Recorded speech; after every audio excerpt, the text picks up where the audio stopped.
এই দেখুন, আমি তখন ছানাগুলো দেখিয়েছিলাম, এখন আমার ভাজা হয়ে গেছে।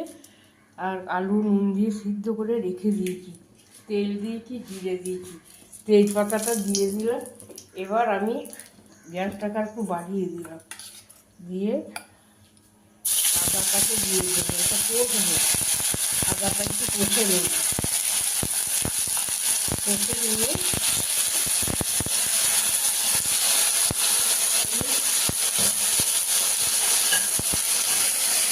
একটু জিরে দিয়ে দেবো, জিরে দিয়ে এবার একটু ধনে গুঁড়ো দেবো, ধনে গুঁড়ো দেবো। এবার একটু নেড়ে নেবো, নেড়ে নিয়ে আলুগুলোকে ছেড়ে দেবো, কড়াই দিয়ে দিচ্ছি।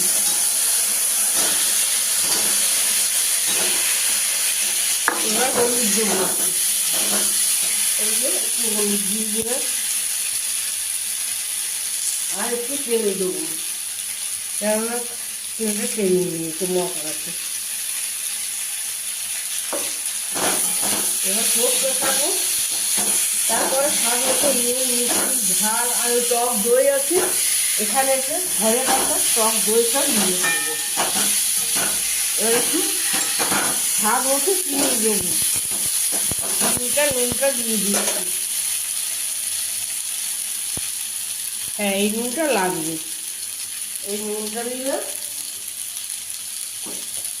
আর একটু চিনি দিয়ে দিলাম, আপনারাও স্বাদ মতো দিতে পারেন।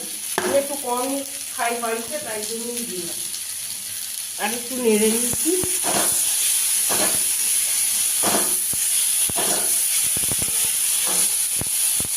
আর একটু ঝাল দিয়ে দিলাম, কাঁচা লঙ্কা বসা আছে, এই একটু পেস্ট করে একটু দিয়ে দিলাম।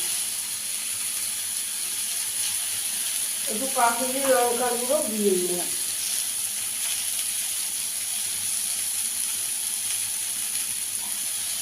আর টক দই একটু দিয়ে দেবো, গ্যাসটা একটু কমিয়ে দিই।